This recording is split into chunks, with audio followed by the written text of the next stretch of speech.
వారికి శ్రమ. వారు కయ్యూను నడిచిన మార్గమును నడిచిరి. బహుమానము పొందవలని బిలాము నడిచిన తప్పు త్రోవలో ఆతురముగా పరిగెత్తిరి.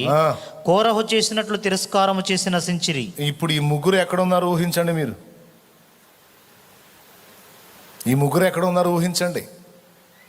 కోరహేమో మోషే మీద తిరుగుబాటు చేసి మోషే నాయకత్వాన్ని తిరస్కరించి దేవుణ్ణే తిరస్కరించాడు. బిలామేమో దేవుడు చెప్పినా వినకుండా పోయి బాలాకును సంతోషపెట్టడం కోసం ఇశ్రాయేలుకు ఉరియొడ్డమని నేర్పొచ్చాడు. చివరికి వీడు పాడయ్యాడు. కయ్యను కూడా అలాంటోడే. వాడు దుష్టుని సంబంధి అయి, యోహాను పత్రికలో చెప్పాడు. ఎవరి సంబంధి అన్నాడు? దుష్టుని సంబంధి. ఎక్కడుంటాడు ఇప్పుడు వాడు?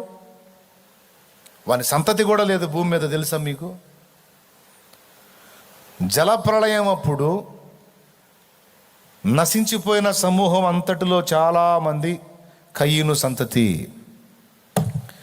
కయ్యను సంతతి ఒక్కడంటే ఒక్కడు కూడా భూమి మీద లేడు, మొత్తం అయిపోయారు. మరి ఎవరున్నారు? కయ్యను, హేబెలు ఇద్దరిని పక్కన పెడితే మూడో వాడెవరు? షేతు. షేతు సంతతి. షేతు సంతతిలో వాడు నోవహు. ఆ నోవా ఫ్యామిలీ ఒక్కటి మిగిలింది. ఇక మిగిలిన కయ్యను సంబంధులు మొత్తం ఎంతమంది అవుతున్నారు? మొత్తం హతులైపోయారు. కయ్యనుకి ఏ ప్లేస్ వచ్చిందో మీరు ఊహించవచ్చు. కయ్యను సంబంధులకు ఏ గతి పట్టిందో కూడా మీరు ఊహించవచ్చు. ఇప్పుడు ఇలా ఎందుకు ఈ మాటలు చెప్తున్నానంటే, దేవుని క్రమాల విషయంలో బహు జాగ్రత్తగా ఉండాలి. లెక్కలేనితనంగా మనం ఉండకూడదు. అర్థమైందా?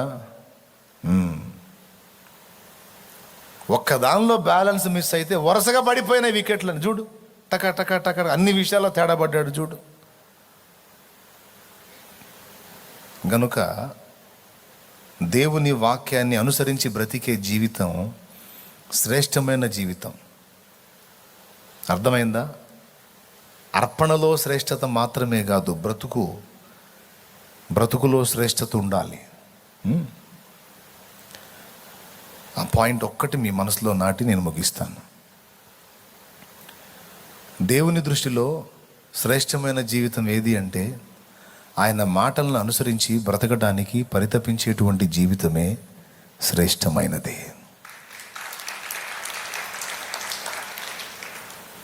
సిటీ స్టడ్ అనేటువంటి దైవజనుడు తన వృద్ధాప్యంలో దీపపు కాంతిలో బైబిల్ చదువుకుంటున్నాడట.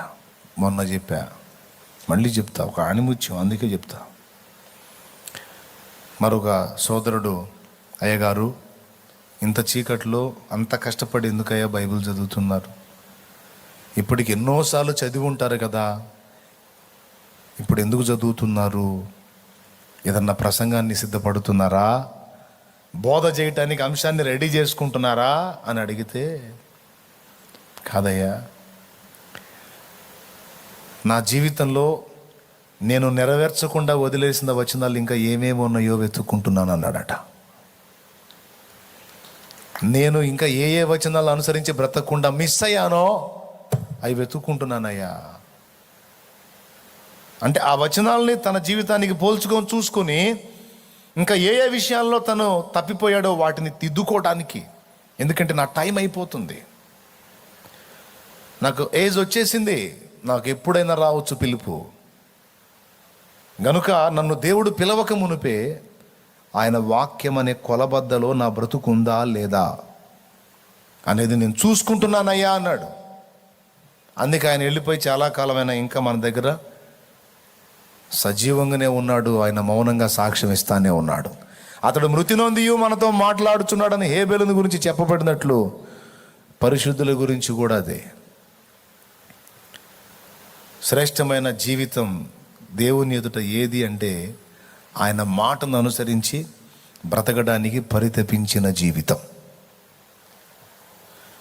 ఆయన మాటల్ని ప్రక్కకు దోసేసి దిద్దుబాటును తిరస్కరించి బుర్రకు తోచినట్టల్లా నడుచుకొని నేను పట్టాను కుందేలు దానికి 2 కాళ్ళు అని పిచ్చి వాదనలు చేసేటువంటి బతుకు కాదు. ఇది కయ్యనిజం, అది కయ్యనిజం. అర్థమైందా? అది రైట్ కాదు. నువ్వు ఏదన్నా చేయి, వాక్యం దానికి ఆమోదిస్తుందా లేదా? వాక్యం ఒప్పుకుందా లేదా? నువ్వు మాట్లాడినా, క్రియ చేసినా, ప్రవర్తించినా, ప్రయాసపడినా లేఖనం ఆమోదిస్తుందా లేదా? లేఖనం ఈ విషయంలో ఏం చెప్పింది? అత్తగారు నీకు అన్యాయం చేసింది, నువ్వు ఒక కోడలివి, కానీ నువ్వు వాక్యం ఎరిగిన కోడలివి. అత్తగారు నీ పట్ల ద్రోహమే చేసింది అనుకో, మరి నీవు తిరిగి ఆమెకు ద్రోహం చేయమని లేఖనం చెప్పిందా? క్షమించి ప్రేమించమని లేఖనం చెప్పిందా? ఒక కోడలమ్మ ఏమంటుంది? వాక్యం చదివిద్ది, మళ్ళీ ప్రార్థన చేస్తుంది, ముసుగేసి ఏడిసి ప్రార్థన చేస్తుంది. అత్తగారి దగ్గరికి వచ్చేటప్పుడు మాత్రం ఆ ఒక్కదాని గురించి చెప్పవకనే మహా దుర్మార్గురాలు, మామూలుగా దుష్టురాలు, అట్లాంటిది ఇట్లాంటిది, నేను వదిలిపెట్టను లేవు ఉంటుంది. ఇంకెందుకు తగలబెట్టను నీ భక్తి? ఎందుకు ఇంకా చూసేదానికి ఏదో బిల్డప్ కోసమా? దేవుని మాటల్ని వెనక దోసేస్తావు, దిద్దుబాటు చేస్తే ఒప్పుకోవు, మళ్ళా పెద్ద ముసుగేసి చేస్తావు. అసలు ఏం కనపడకుండా ప్రార్థన అంటే జస్ట్ అత్తకోడల మీద పెట్టి చెప్పాలి, ఈజీగా అర్థమైద్దని. పురుషుడైనా స్త్రీ అయినా ఎవరైనా దేవుని ఎదుట శ్రేష్టమైన జీవితాన్ని కలిగి ఉండాలి. శ్రేష్టమైన జీవితాన్ని జీవించాలి అంటే వాక్యం అనే కొలబద్దని లైన్లో పెట్టుకొని అలాగున నా బ్రతుకున్నదో లేదో ఎప్పటికప్పుడు నేను చూసుకోవాలి, మీరు చూసుకోవాలి. సకల పరిశుద్ధులు ఈ అన్వేషణ కలిగి ఉండాలి.